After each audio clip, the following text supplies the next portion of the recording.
Ngayon ay parang hangin na lang na naligaw. May unipormeng naging dahilan ng galit ng salita ng di na pag-isipan. Sa bawat live na puno ng init, may sugat na di na maibabalik. At ang mga nanood lang noon, di alam kung saan pupulutin ang kahapon. Oh, yun na, wala nang normal mangusin content. Mga pangako'y nawala sa hangin bigla. Oh, yun na, parang kwentong naputol sa gitna. May lungkot na iniwan sa masa. Oh, yun na, wala nang ingay na kilala. Tahimik na ang entablado ng drama. Sa dulo pala ng lahat ng sigawan, may katotohanang di matatakasan.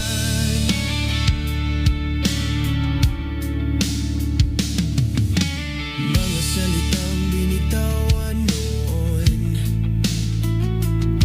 parang bato na bumalik sa kahon. Mga kaaway na pinagawa na lang, ngayon ay multo na ng nakaraan. Sa social media na parang entablado, lahat ng galit ay lumaking totoo. Pero ang mundo ay di laro lang, may hangganan ng bawat laban. Tahimik na ang screen, dahil wala nang norman mangusin. Oh, yun na, wala nang norman mangusin content. Parang ilaw na kusang namatay. Oh, yun na, sa dilim mo makikita kung sino ang tunay na nagmamahal. Oh, yun na, sa likod ng pangalan, may taong napagod din sa laban. Sa dulo pala ng bawat kwento, may wakas kahit ayaw mo. Hindi lahat ng sigaw ay panalo, hindi lahat ng tapang ay totoo. Kapag mundo'y bumalik sa tahimik, doon mo maririnig ang sarili. Oh, yun na, wala nang norman mangusin content. Alaala na lang sa timeline mo.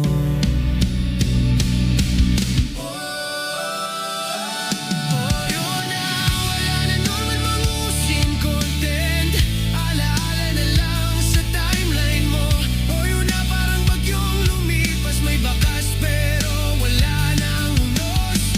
Oh, yun na, kung may aral mang dala, yan ay huwag kalimutan sana. Ang respeto'y di dapat nawawala, kahit sino ka pa sa mata ng madla.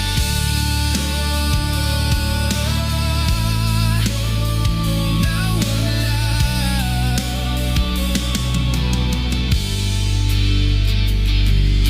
Tahimik na ang screen, dahil wala nang norman mangusin.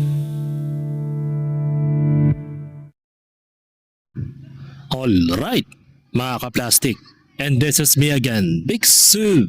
Right back at it again with another Norman Mangusin content. At isang dekalibre at gatas na gatas hanggang sa dugo na lumabas ang ating tatalakayin ngayong araw na ito o gabi sa inyong lugar.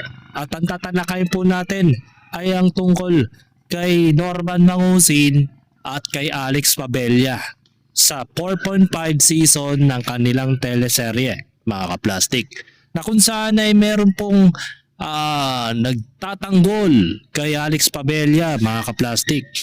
At malalaman natin kung sino po yung nagtatanggol kay Alex Pabella sa kabila ng kanyang mga ginawa nung nakaraan, na kung saan ay sa isang close group o sa private group ng mga walker na mababae na ibinebenta ang mga kanilang sarili sa kung sino-sinong lalaki, at bigla na lang itong nagko-comment itong si Alex Pabella sa mga bata na nagpo-post sa close group na yon na nasabi. At bago ang lahat mga kaplastik, panoorin po natin ang magandang talumpati ni Pangulong Bongbong Marcos kung gaano kaganda. So panoorin natin. Continue.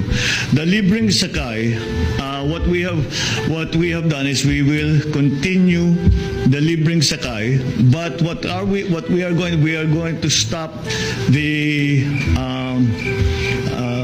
libreng sakay in MRT 3. We will transfer the libreng sakay to students. Sorry, I think I'm doing this wrong. Libreng sakay continues as is. That continues. But what we are going to do is we are going to do Ulitin nga natin. continue. The libreng sakay, what we have done is we will continue the libreng sakay, but we are going to stop the libreng sakay in MRT 3. We will transfer the libreng sakay to students. Sorry, I think I'm doing this wrong. Libreng sakay continues as is. That continues. But what we are going to Ang gulo, no? Parang ito po yung sinasabi ngayon na nagkakaroon na po ng libreng sakay, pero ayon sa balita na napakinggan ko kanina lang ay magkakaroon lang po ng 50% discount sa mga nasabing train station like MRT, LRT at saka sa LRT2. Diba? Magkakaroon lang sila ng 50% off sa mga biyahero like the mga student. O di ko alam kung kasama ang mga civilian sa mga 50% na sinasabi nila doon. Pero siguro ang mga makakakuha lang naman na madidiskwentro ay ang mga estudyante, senior citizens o yung mga something na trabador.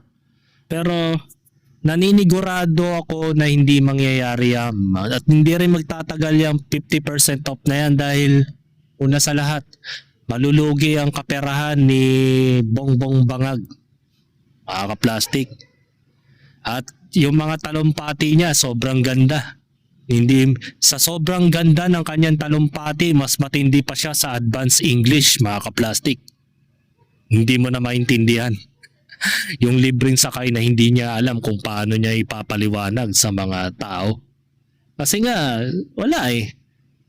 Sabog na mga kaplastik eh. Yan ba yung sasabihin ninyo na hindi drug addict ang mga mayayaman? Di ba? Kung gaano kagulo itong si Bongbong Marcos na magtalumpati, ay ganun din kagulo at nangongopya at nagnanakaw pa ng talumpati itong si Norman Mangusin. So panoorin natin ang talumpati naman ni Norman Mangusin. Panoorin natin. We must not hate and despise one another. We don't want to hate and despise one another. In our country, there's a place for everyone. In this world, there's room for everyone. And this beautiful world is bounty of good seeds, and I know it can provide for everyone. The good earth is rich and can provide for everyone. Have lost the way. Why? Because greediness to fame, power, and wealth have poisoned our soul. And those ambitious men barricaded the world with hate. But we have lost the way. Greed has poisoned men's souls, has barricaded the world with hate. Our knowledge has made us cynical. Our cleverness made us skeptical. Our knowledge has made us cynical, our cleverness hard and unkind. We need humanity more than technology.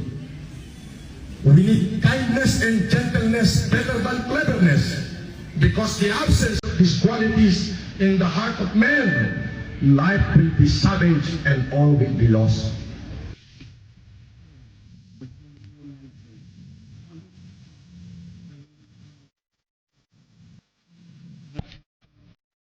heaven, all will be lost. We are the heroes that has the power to create happiness. The hero that has the power to make this life beautiful and wonderful. And in the name of liberty and democracy, The power to create machines, to create this.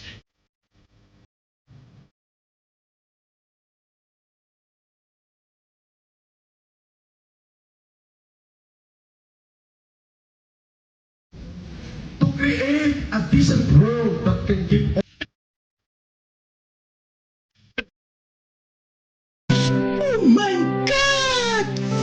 Wow! Kayo ang mga tunay na demonyo! Ayun. Napakaganda ng talumpati niya mga kaplastik.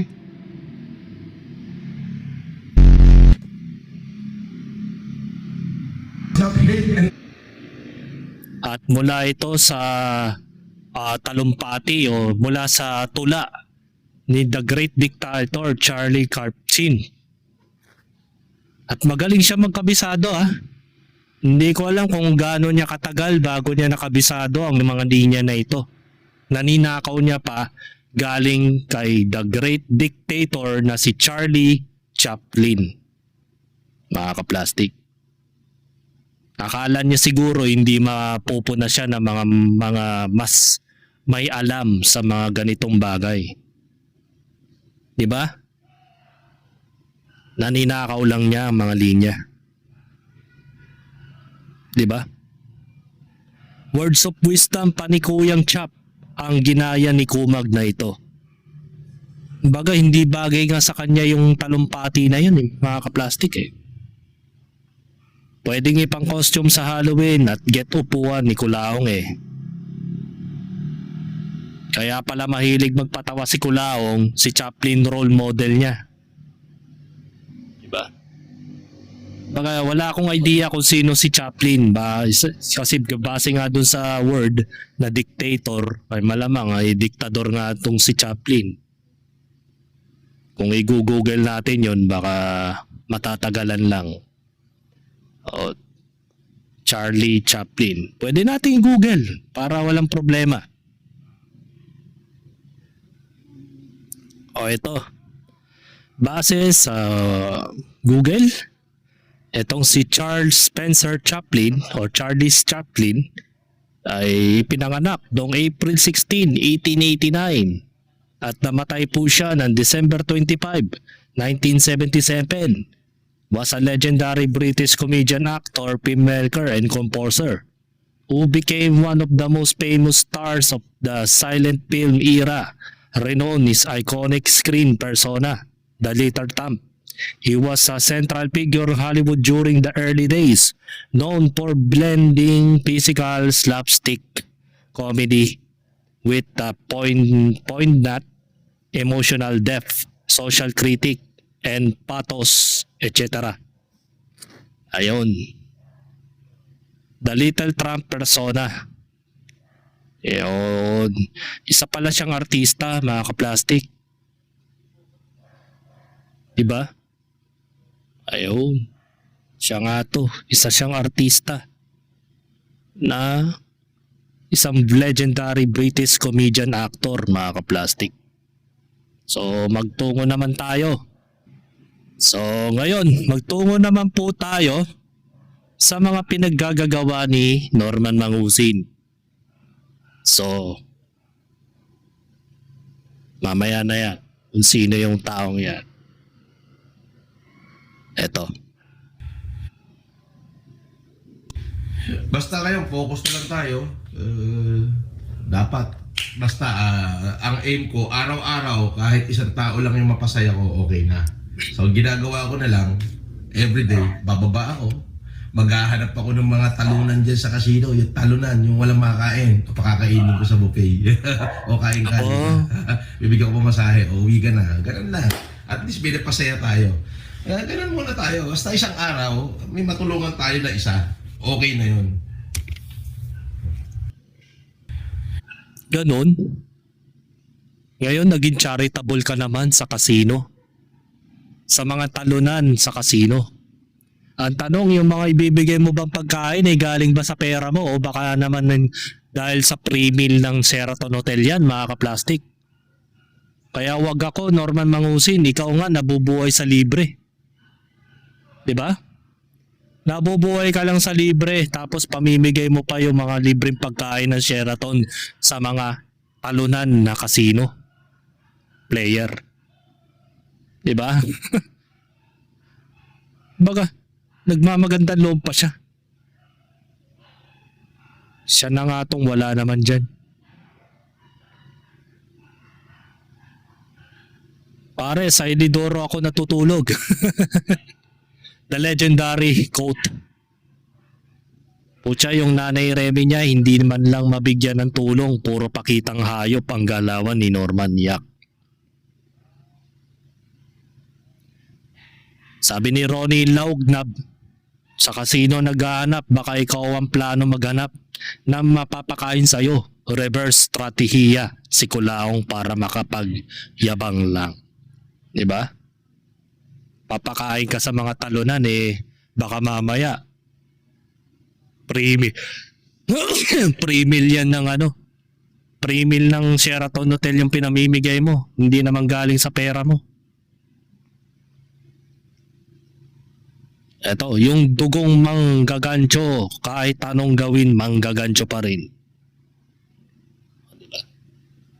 So magtungo naman tayo dito sa mapagpatol niyang ugali sa mga netizens. Di na raw magsosoftment. Inggit ka? Inggit ka? Mag-softment ka rin. Pakita mo rin mukha mo. Anong trilyonaryo? Quadrilyonaryo eh. Ikaw naman magdadagdag ka lang eh. Dagdag, isagad mo na. Oo. Diba? Mapagpatol na naman si Norman Mangusin, mga kaplastik. Baga, nandito na tayo sa barely comeback ng kanyang identity at kanyang mga personalidad bilang Norman Mangusin. Kumbaga sa una, padrama-drama pa siya na may pagkasamang pang banayad na pananalita na sinasabi niya na nagpapasalamat siya sa mga supporters niya, sa mga passers niya, at the same time, sa mga tumulong sa kanya, mga kaplastik.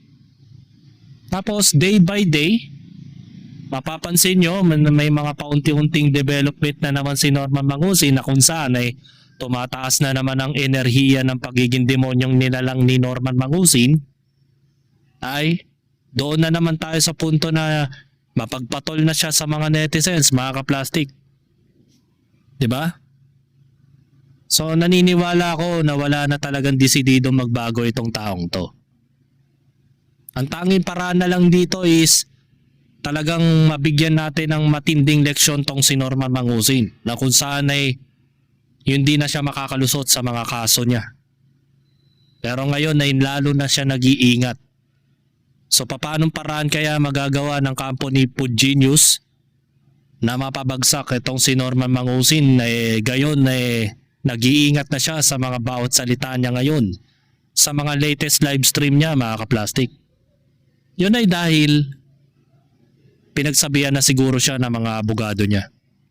Na mga abogado niya, o maybe pinagsabihan na rin siya ng mga kapulisan doon kung saan siya nakulong, na yun na nga, di ba, napapansin niyo sa mga recent interview ng mga pulis na hindi naman niya papatulan itong si Norman Mangusin kung hindi lang nagdabas ng mga larawan na kung saan ay suot-suot niya ang uniforme ng Napolcom. Yun lang naman yun eh. Hindi nila papatulan tong taong to kasi marami pang mas mahalagang bagay na dapat tutukan ng mga ahensya ng gobyerno na kinakaharap natin magpahanggang ngayon, na kung saan ay malayang malaya pa rin ang mga demonyo sa Malacanang, na patuloy pa rin na pinagtatanggol ang kanilang mga sarili at sinasabi nila na hindi sila gumagawa ng mga anomalya. Pero napaka-obvious naman, mga kaplastik, na meron talaga silang pinapakitang anomalya. At marami na ngang ebidensyang lumalabas. Ang problema lang dito, hindi na pagtitibay. Lalong kinakasuhan ng mga testigo. Diba? Kaya mas mahalaga pa talaga ang dapat tutukan ng mga ahensya ng gobyerno, especially ang NAPOLCOM, ang mga kawatan dyan sa gobyerno. Kaysa sa dito kay Norman Mangusin. O let's say, back to the ano na naman tayo. Marami naman po itong si Norman Mangusin na nanakawan o na loko na OFW eh. Pero magpahanggang ngayon mga kaplastik, wala pa rin pong OFW as of now na nagre-reklamo sa kanya. 'Di ba? Magpahanggang ngayon. As of now, sila Karen Whitmore pa lang. Prospect pa lang 'yon. Si Mami Susan, maybe. Hindi natin alam kung talagang magre-reklamo si Mami Susan. The rest, wala na tayong ibang idea o credible source na makapagsasabi na mga iba pang mga OFW yung nabudol ni Culaong ay magre-reklamo. Pero mag-a-Abril na po mga kaplastik. Wala tayong update o balita man lang na patunay na mayroon pang OFW na kakasuhan nitong si Norman. 'Di ba? O, nasaan na yung mga pinagsasasabi nila, mga kaplastik? 'Di ba? So panoorin naman natin itong si Norman Mangusin na sinabi niya ay may phobia na po siya sa salad.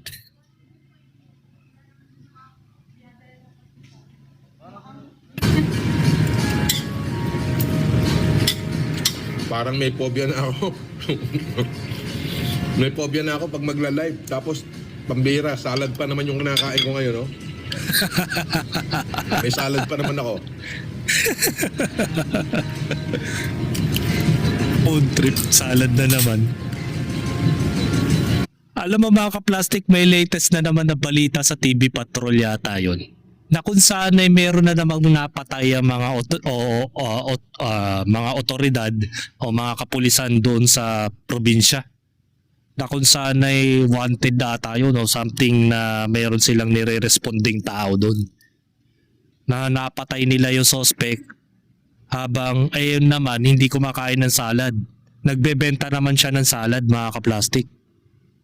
Napatay nila pero hindi sa galing sa kanila. Kumbaga, ang nangyari ata doon, sinunog niya sarili niya ng buhay doon sa kanyang bahay. Baga parang ang balak yata nila arestuhin unfortunately nanlalaban nitong suspect. Nung na-corner ng mga kapulisan doon sa lugar, ay ang ginawa ng nagtitinda ng salad ay sinunog niya ang sarili niyang bahay kasama siya. Kaya namatay siya dun. Hindi siya nagpahuli talaga ng buhay mga kaplastik. So sa sadya talaga napakalalim yung pangyayaring yon. Kaya malas talaga yung salad mga kaplastik. Mahirap talagang kainin ng salad. Sa oras ng panahon na tirik pa ang araw, tapos bigla kang kakain ng salad, tapos bigla ka na lang isaserba ng warrant. Di ba si Susan Yance ganun? Naserba ng warrant during her eating her salad. Curse talaga ang salad mga kaplastik.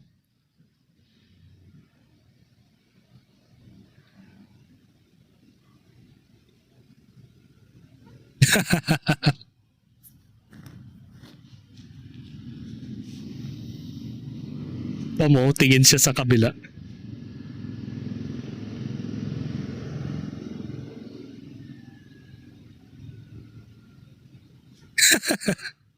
Kanibos. Ito yung moment na he was pack up mga kaplastik na hindi niya akalaing ma-arrest siya. Expected naman ni Norman yun. Kasi nga 'di ba hindi siya umattend sa hearing nila ni Makagago that time. Expected na yun. Kasi once na hindi ka sumano sa hearing, umattend, seserban ka na ng warrant ng Paranaque. Expected na yon. Kaya siguro ang ginawa niya, hindi naman siya nagtago pero nasa Sheraton Hotel siya na malagi habang nag-aamusal siya ng kanibo salad.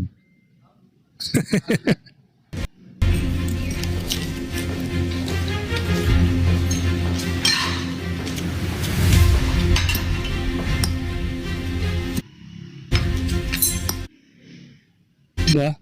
May copyright kasi tong music eh. Ayan, pangalawang subo niya yan. Biglang yung pangatlong kain sana niya, bigla siyang sinerban ng waran. Guard. I-serve lang po namin yung warrant. Okay. Ikaw po ba si Norman Magusin po? Alias Francis Leo Marcos? There. Diba? Yan ang the moment he was pack up, mga ka-plastic. Baga traumatized na. Bakit kaya ang Barga kumain ng... Diba? Kasi mga pagkain talaga ng mga patay gutom usually. Sub-sub talaga yan.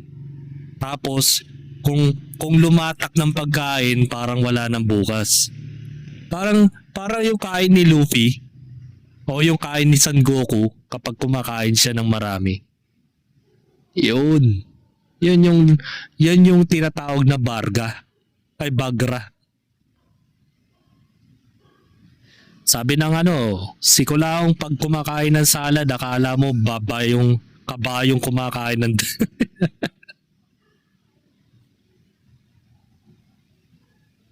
Sabi nga ni Precious, bayad na ba yung ngipin niya?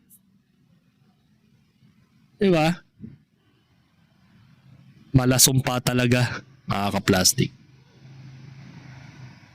So magtungo ngayon tayo kay Alex Pabella, mga ka-plastic. Si Alex Pabella na naman ay meron isa na namang screenshot na ipinost ng isang netizens, mga ka-plastic. Eto. Sabi ng isang netizen sa kanya, student pa gusto, tatayo pa ba yan, gurang? Sabi. Nag-reply si Alex, gusto, try natin sa asawa mo, pwede. Ngunit nag-reply ang netizen sa kanya, mga ka-plastic.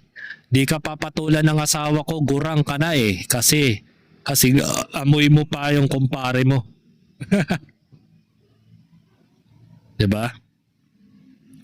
Even si Alex Pabella ay hindi na nire-respeto ng mga netizens gawa nung dumikit siya sa kanyang long time best friend na kababata rin niya at the same time na si Norman Mangusin. Pero sa kabila ng mga pangalipusta o pangbabash ng mga netizens sa social media ay meron tagapagtanggol. Etong si Alex Pabella. So panoorin natin ang video na ito mula sa isang netizens o sino mang vlogger na ito na nagngangalang si Ate Marbs, mga ka-plastic. So panoorin natin ang kanyang mga saloobin patungkol kay Alex Pabella. Siya yung tagapagtanggol o believer ni Alex Pabella. Alam niyo, bobobo nating lahat, tayo mga Pilipino. Alam nyo, tingnan nyo, bago sumiklab ang digmaan na to, limpak-limpak na pera ang nawala sa kaban ng bayan. Habang nakafocus tayong lahat sa pagpapakulong kay Francis Leo Marcos, sa alam nyo na, paghihila, yung gigil na gigil tayong lahat, no? Kung paano natin siya mapapakulong, matatanggalan ng Facebook, mawawala ng lahat. Ang mga magnanakaw, hinayaan nating makalayo. Nasaan na yung 18 Marines, na kumamkam ng mali-malitang pera ng taong bayan ng Pilipinas? Wala na, nakalimutan, hindi nabigyan ng atensyon, nawala yung tutok natin kasi lahat kayo, mga galit na galit, no, sa social media kay Francis Leo Marcos, doon lang nakatutok lahat. Kasi, kaya nga, bubo tayo eh. Kasi nga, bubo tayo. Di ba? Wag mo akong damay. Ikaw lang yun. Ikaw lang yun. Ate Maris ba to, Ate Marbs? Ikaw lang yun. Wag mo kami damay. Kung sinasabi mong bobo tayo lahat, baka ikaw lang yun. Wag mo ako idamay. Kahit kami ay nakatutok din at didismaya din sa mga pangyayari dito sa politika na hindi nga naman talaga nabigyan ng halaga ang mga 18 Marines. Bagkus ay kinasuhan ng gobyerno itong 18 Marines at inakusahan na mayroon ding ginawang masama. Pero hindi pwede nating iset aside ang mga ginawa rin ng mga katarantaduhan ng mag-best friend na ito. Pero hindi ko sinasabi na walang halaga ang mga ginawa ng 18 Marines. Ang sinasabi ko dito mga kaplastik, yung bawat problema na kinakaharap natin, including yung kay Norman, kay Alex, at sa iba pa, mga naagrabyado nila, ay yung scale ng attention natin hindi naman po napapabayaan. Kaya huwag niyong i-generalize na bobo kami mga Pilipino. Ikaw lang yun, Marbs. Diba? Huwag mong gawin tanga ang mga Pilipino. Dahil hindi naman lahat sa buong mundo, sa buong Pilipinas ay tinututukan ang mga buhay-buhay ni Norman. Ikaw lang yun. No, sa social media kay Francis Leo Marcos, doon lang. Doon lang nakatutok lahat. Kasi, kaya nga, bubo tayo eh. Kasi nga, bubo tayo. Di ba? Nasaan yung mga mga kriminal? Hindi na ako magme-mention. Baka mamaya mabalikan pa ako. Hayaan na natin yon. Habang ang Pilipinas na naghihirap at ang lahat ng mga tao ay abala sa social media, lahat naman ng mga taong kumamkam ng pera ng taong bayan, nabibigyan natin sila ng pagkakataon na makatagpo, na makatakbo, makalayo. O, naibalik ba? Di ba hindi? O, di ba hindi naibalik? So, minsan kasi guys, mag-isip-isip naman tayo. Kaya tayo mga Pilipino hanggang ngayon nandito pa rin, ha? Hanggang ngayon nandito pa rin tayo. Hirap na hirap pa rin bumangon ang Pilipinas. Kasi tayo, emotion. Emotion ang nagdadala sa atin. Emotion ang pinapairal natin. Kabubuhan talaga. Kaya hindi tayo aasenso. Pag puro tayo emotion ang gagamitin natin. Naintindihan nyo ba? Naintindihan nyo ba? So sana sa ngayon, ipagdasal na lang natin na magtigil na tong giyera na ito dito sa gitnang silangan. Ha? Kasi actually hindi lang Pilipinas yung apektado, buong mundo. Pero ang tinatanong dito guys, yung kahandaan ng government natin, yung kahandaan ng bawat isa sa atin, 'di ba?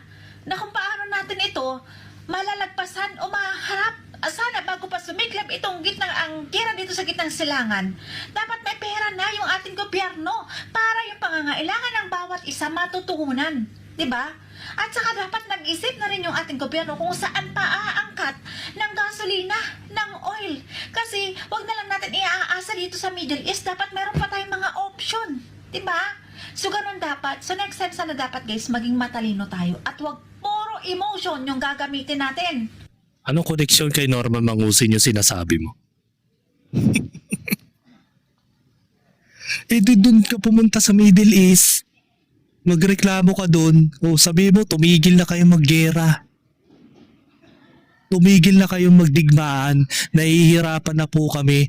Ang taas na ng bilihin dito sa Pilipinas. O anong connect dito kay Norman Mangusin itong pinagsasasabi mo? Diba? Oh, sasabihin mo, bobo. Sino ngayon ang bobo? Ha? Wag daw bobo.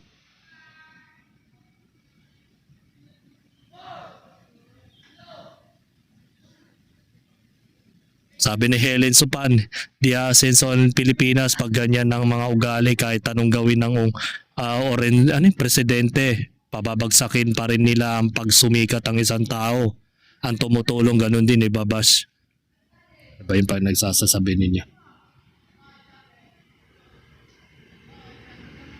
Tapos pumasok na naman ng mga DDS dito. Pag politics talaga, DDS daw. Fake news na naman, basta DDS, wala na ginawang mabuti ang mga hayop na yan. Sila pa nagpapagulo ng Pilipinas. Kami nga. Ewan ko, ayoko ng ano. Wala namang relevant eh. Ang tinatanong dito, bakit mo pinupuna si Norman pinupunan nyo ang mga bashers ni Norman Mangusin, pero bigla kang dumivert sa reklamo mo sa Middle East.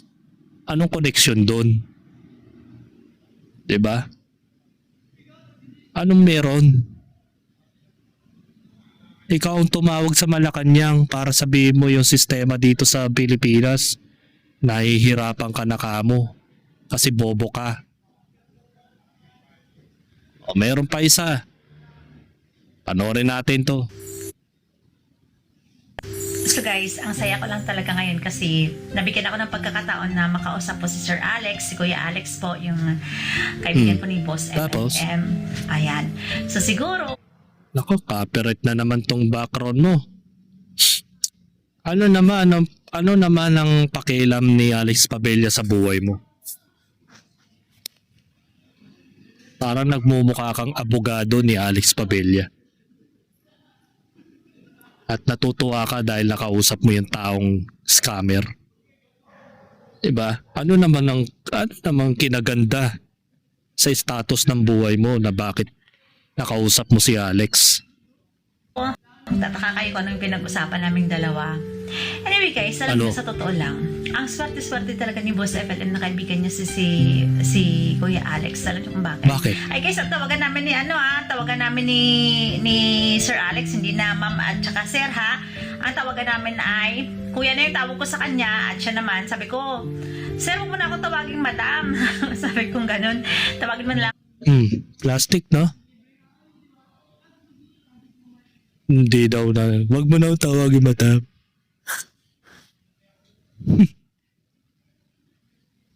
Anong konektado dun sa mga pinaglalaban mo? Maymay. Ang tawag niya sa akin ay si Maymay na. Kasi Maymay naman talagang palayaw ko. Palagay ko, matagal na tong kilala tong si Alex Padilla. Nagpapanggap lang siguro to na diehard fan siya ni Alex. So anong pakialam namin kung nag-usap kayo?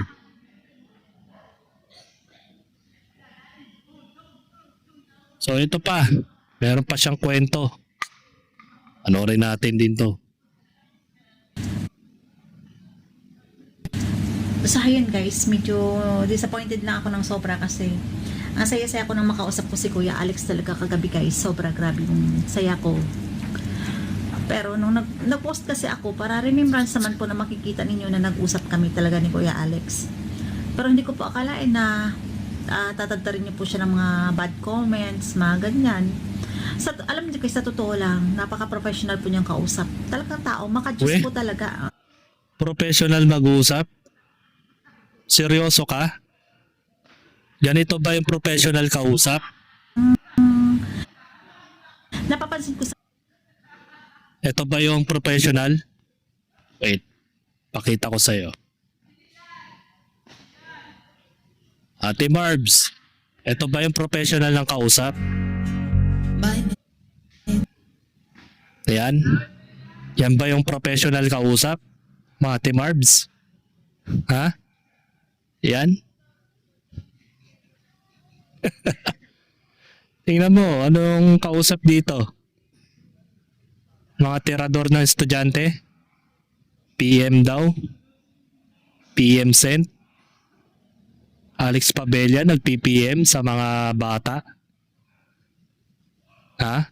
Yan ba yung maayos kausap? Matindi ka. No? Yan ba yung sinasabi mong maayos kausap, Ate Marbs? Ang galing mo naman. O yan, oh. Yan, Alex Pabella. Ganda ng kausap, no? Yan ang maayos kausap. Diba? Eto pa. O, diba? Maayos kausap yan, si Alex Pabella. O, anong sense na sinasabi mo? Maayos kausap si Alex. O, eto pa.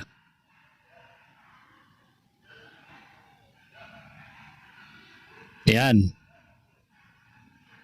Yan ang maayos kausap. Alex Pabella. Yan ba yung maayos kausap? Yan. Sabi niya, gusto try natin sa asawa mo, pwede. Yan ang maayos kausap. Ay, nako. Ate Marbs. Ano yung mga pinagsasasabi mo sa buhay mo? Ha? Sa ayan guys, medyo disappointed na rin yun. Alam niyo guys, sa totoo lang, napaka-professional po niyang kausap. Talagang tao, makadiyos Professional po talaga. niya. Napapansin ko sa kanya, Professional panay yun. lang talaga yung papuri niya kay God. Oo. At saka, Naniniwala rin ako na yung mga sinasabi nilang makadiyos sila yung mga malilibog na nila lang. Sila yung mga manyakol na may pa-Bible verse pa sa Facebook account niya. Kaya ngayon may mga kasabihan, di ba? May joke yung mga netizens. Na huwag ka masyadong makadiyos, baka yung Facebook account mo ang mapunta sa langit, hindi ikaw. Di ba? Kaka-Bible verse mo sa Facebook mo, no? Baka yung maligtas lang ang kaluluwa, yung Facebook account mo, hindi yung user. Oh, professional kausap, no? Nakita mo naman siguro, no? Kung paano niya sendan ng comment na PM. PM, no? Sarap eh. Yan ang makajos. Diba? gusto ko rin kayo bigyan ng kung ano yung pinag-usapan namin kagabi kasi syempre siguro nag-iisip kayo. Ano nga yung pinag-usapan Sabi nyo? niya sa akin, si Francis Leo Marcos daw, si FLM daw talaga, napakabait. Oh? Saka siya daw ay talagang matulungin. Na talaga pag tulungan talaga siya sa tao, lahat ibibigay niya kahit walang matira sa kanya. Oo, sinabi ko kay Alex yun. Oo, kaya pala nauubos yung mga perang palipad niya sa Sheraton Casino. No? Talagang walang-wala na si Norman. Oo nga, no? Naubos nga. Naitulong niya sa casino ng Sheraton. Doon niya napunta yung pera. Kaya nga tuwan-tuwa nga siya nung nakarang live stream niya na nag-comeback siya kasama niya si Alex na umabot ng 4,000, wala pang 30 minutes. O, di ba? Tuwan-tuwa siya. Kalkulado na niya kung magkano ang kukuhain niya sa palipad. Yan ba yung sinasabi mo mabait? At saka, siya daw talaga ginagaydan niya si FLM na Oo. lagi magpapasalamat sa lahat ng biyaya na binibigay ng Panginoon. Kaya siguro guys, talaga kaming tatlo, no? Talaga kaming tatlo. Kasi alam niyo kung bakit? Tingnan niyo, ako kasi guys, maka-Diyos din po ako. So happy na hindi matanggap ng taga. Hoping na hindi rin parehas ng iniisip ko kapag maka-Diyos ka. Alam mo si Alex Pabella, maka-Diyos, di ba? Manyakol. Hoping na hindi ka ganun. Di ba? Compatible nga kayo. Yan nga ang kasabihan kapag parehas kayo ng hobby, parehas kayong magka-compatible. Diba? Hoping talaga na ikaw makadiyos lang, pero wala sana yung pagiging makadiyos mo in the way na baka mayroon ka rin ginagawang milagro. Literal na milagro. Ayan mo, nananahimik si God sa kalangitan. Idadamay mo sa walang kabuluhang pananalita mo. Huwag mo nang idamay ang Diyos sa mga patutsada mo para makabulag ka ng mga followers. GIL yung pagiging vlogger ko. Pero hindi ko kasi kayang talikuran yung pagiging vlogger, guys. Pero ako Paano nga naman? May kitaan sa online eh. Paano mo tatalikuran? Para ka rin si Norman Mangusin mag-isip eh. Sinasabi niya hindi na daw siya magla-livestream, hindi na daw siya mag-YouTube, magne-negosyo na lang daw siya, gasino lang naman daw ang YouTube sa buhay niya. Hindi naman daw ganung kaimportante ang kitaan sa YouTube. Yun ang sabi niya, di ba? Pero ano, hindi na naman nakapagpigil ang utak niya. Hindi rin siya nakatiis kasi nagugutom na siya eh. Wala na siyang ibang kayang gawin kundi mag-livestream at magsalita ng mga kasinungalingan sa mga followers niya eh. Diba? Kaya wag ako. May kita kasi, kaya ganun. ako. So happen lang na hindi matanggap ng taga GIL yung pagiging vlogger ko. Pero hindi ko kasi kaya ng talikuran yung pagiging vlogger, guys. Pero ako, malinis yung puso ko. At saka, may limit ako sa social media ko hanggang saan lang. So yun nga, guys. Tapos, ang sinabi pa ng Kuya Alex, kasi ang dami nung nagko-comment sa kanya tungkol doon sa PMSDK, yung babae, yung ganyan. Alam niyo guys, yung totoo talaga doon is, matulungin kasi si Kuya Alex, ayaw niya na may mga nagpapariwara ng landas. Alam naman po natin siguro yung trabaho mga Yung pala yung palusot niya dun sa walker ng student. Kaya pala pinipm niya para daw yung mga napariwara ng landas matulungan daw niya. Yung pala yung palusot. Yung pala yun. Yung pala yung ibig sabihin ng PM. Ba? Ikaw pa naging abogado ni Alex Pabella. At yun pa ang dinahilan mo. Para daw matulungan ang mga kabataang napapariwara doon sa social media. Bakit? Anong pakialam mo sa kanila? At hindi mo mapipigilan ng mga walker sa social media. Mga walker nga yun eh. Ang dami niyan sa Twitter, ang dami niyan sa thread. Mag-scroll ka lang, may makikita ka ng mga ganyang walker. Baka murahin ka pa niya ng mga yan pag sinabi mong ihahatak kita sa putikan. Talaga ba? Baka yun lang ba talaga ang motibo ni Alex Pabella? Bakit sinabi niya na oy? Ba't meron siyang comment na oy? At saka bakit mo pakikialaman ng mga kabataan? Diba? Wag ako. Siguro pag pinatulan ng bata yan at nag-PM nga talaga yung bata sa kanya, hindi natin alam kung ano yung ginawa niya doon. Wah. yung babae, yung ganyan. Alam niyo guys, yung totoo talaga doon is, matulungin kasi si Kuya Alex, ayaw niya na may mga nagpapariwara ng landas. Alam naman po natin siguro yung trabaho, mga estudyante yun, alam niyo na kung anong trabaho na noon. Ang sa akin lang guys is, tumutulong po si Kuya Alex. Kaya niya yung piniem, kaya niya magkipagkulit kasi gusto niya baguhin yung buhay ng mga bata na nakakaawa. Okay. Kung nilagyan ni Kuya Alex sa akin, napag-usapan namin yan. Sabi ko, Kuya, nakikita ko yung mga comment doon, pero hindi ako nagko-comment kasi hindi ho ako mapag-gustang tao. Ang sabi ni Kuya Alex sa akin, alam mo ate, Maymay, gusto kong tulungan kasi gusto kong ayaw kong mapariwara yung buhay ng mga... Hindi, ganito na lang. Para matanggal ang kanyang init sa katawan, ikaw na ang makaraos. Diba? Ikaw na lang ang sumagot sa mga problema ni Alex Pabella sa mga init ng katawan niya. Diba? Di mo naalata after nung na-issue siya sa Walker student na yon, nung napansin siya ni Food Genius, bigla ka naman lumitaw sa buhay niya. Baka naman, ikaw ang sagot sa mga init na katawan ni Alex.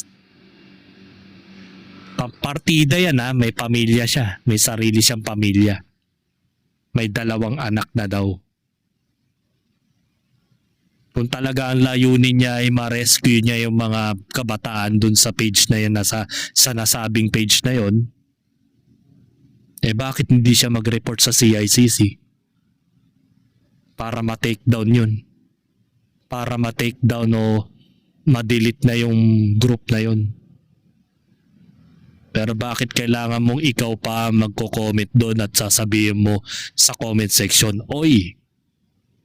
Tapos PM. Natural, may motibo ka. Kaya may PM.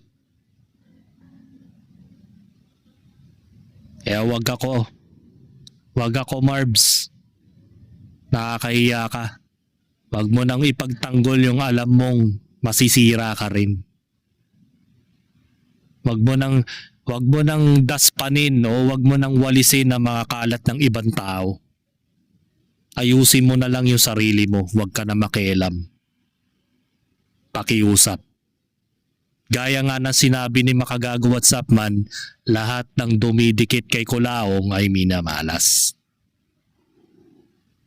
Tingnan mo ngayon na nangyari kila James Tenso, kay Maria Monica D, at sa lahat ng mga nakadikit ni Kulaong. Ano ang nangyari? Ayun, aantayin na lang nila na makakalaboso sila.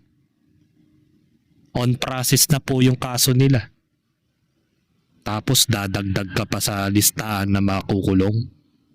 Maawa ka naman sa Bilibid, punong-puno na ron. Nakatayo na nga lang sila matulog, tas dadagdag ka pa. Buti sana kung ikikremate ka na lang ng buhay. Walang problema kahit dumagdag ka pa sa problema ni Norman Mangusin. Di ba? Kaso hindi eh. Dahil tinanggal na ang death penalty dito sa Pilipinas, kaya kayo walang pakialam at walang takot na makulong. Kasi nga, nababayaran naman ng hustisya. Di ba? Kabataan. At saka sabi niya ngayon, 10,000 ang ibinigay ko, bawat isa atin, tagwa 1,000. Ang hindi ko lang kasi guys maalaala kung yun po ay 1,000 per day or 1,000 sa isang linggo nilang allowance.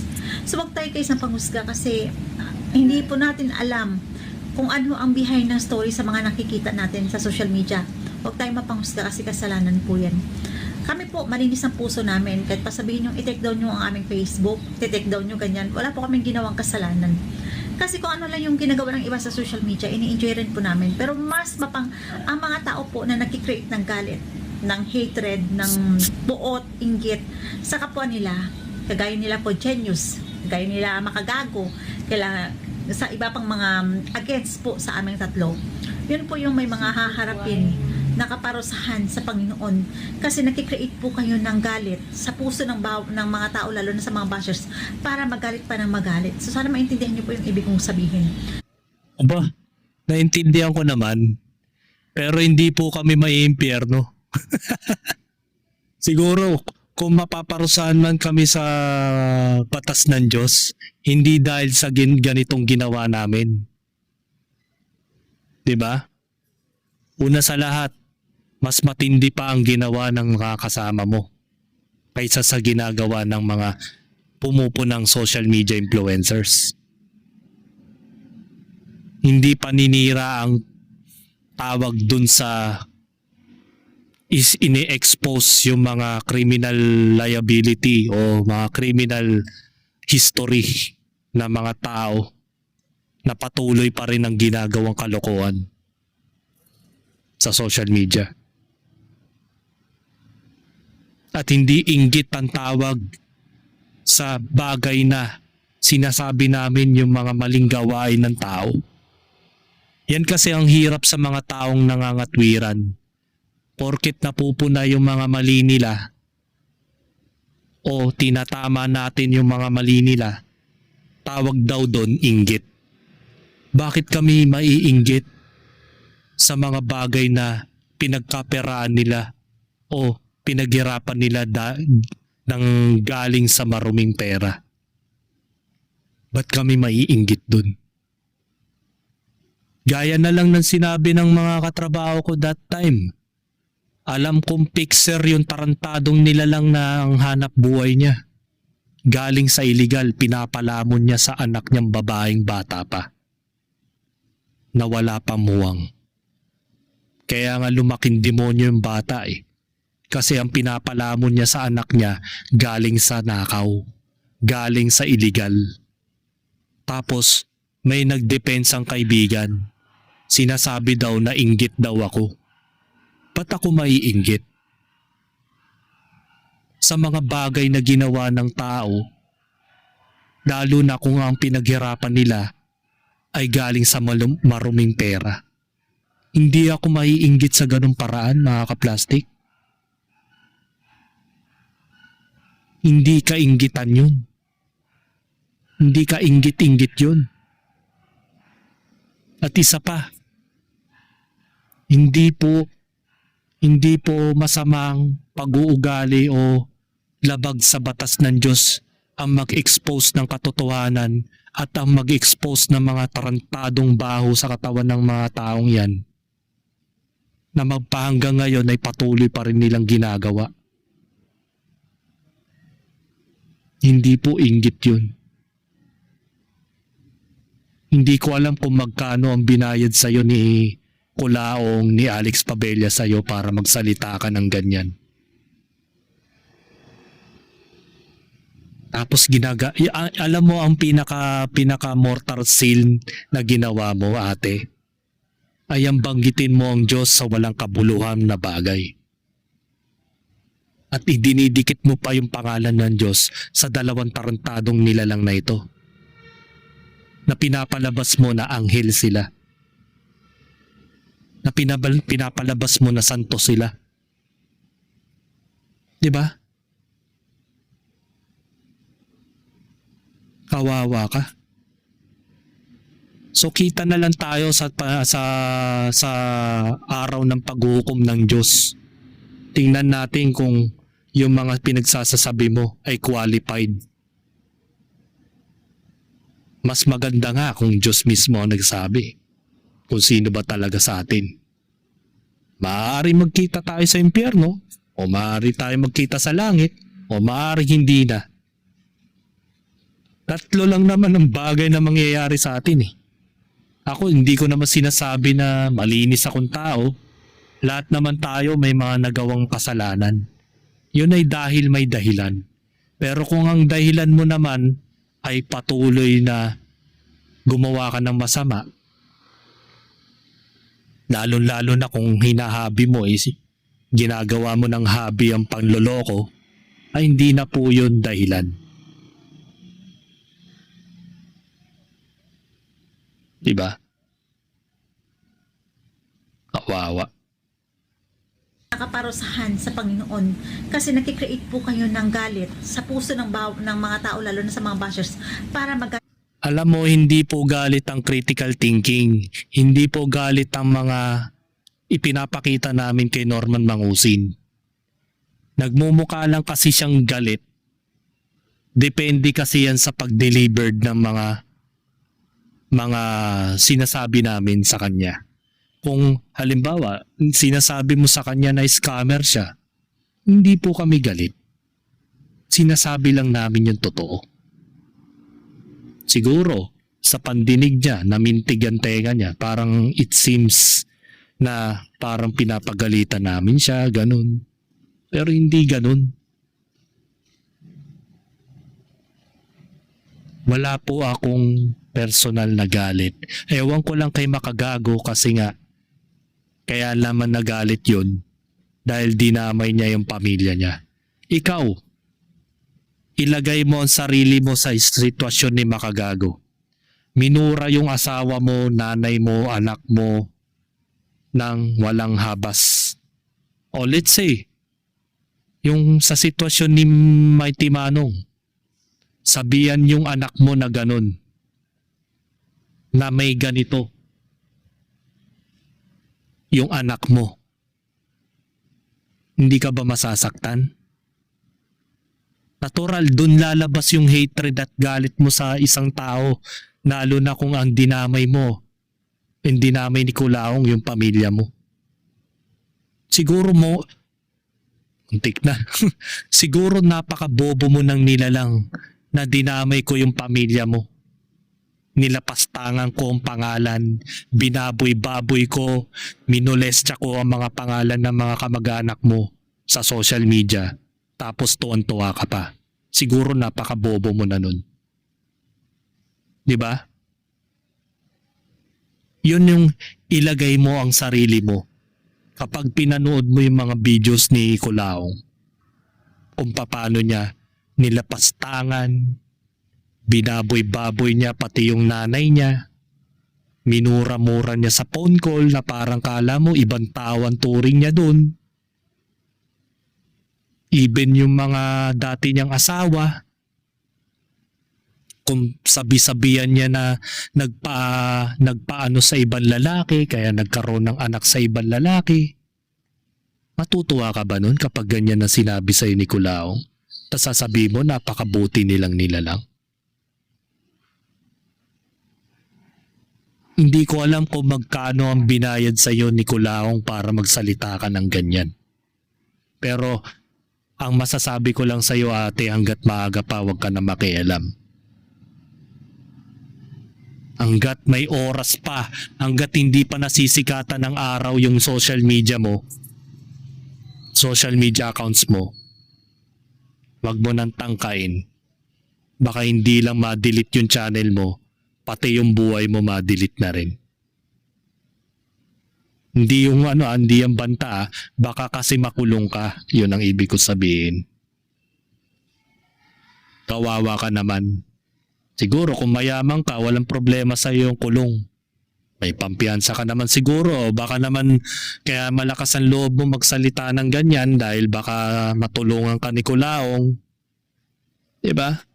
Eh kung si Casper nga, hindi nga niya matulungan eh. Sarili nga niya, di nga niya matulungan eh. 5 araw siyang nakulong, di naman agad nakapagpiyansa eh. Ikaw pa kaya na hindi naman kilala? Yan ang sasabihin niya balang araw. Sasabihin niya, hindi ka kilala. Diba? Napaka short term memory naman niya.